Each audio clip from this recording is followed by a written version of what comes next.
Réinterpréter un véhicule historique de Renault, ça demande aussi un peu d'humilité. Cette R5, elle était absolument géniale. Je m'appelle Nicolas Jardin, j'ai 48 ans, je suis designer externe automobile.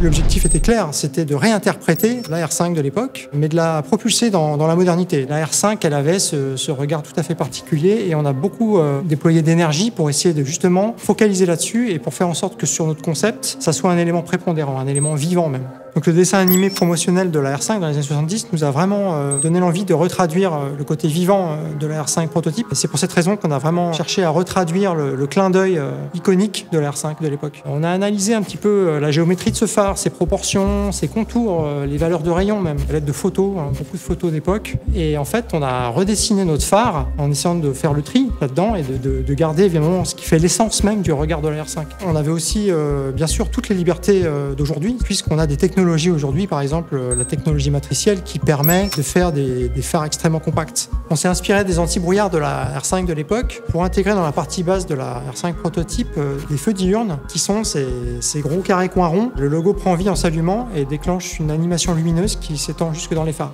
Et l'idée, c'était vraiment de la magnifier, mais de la moderniser. Et ça, je pense qu'on a réussi à le faire justement grâce à l'échange et au partage.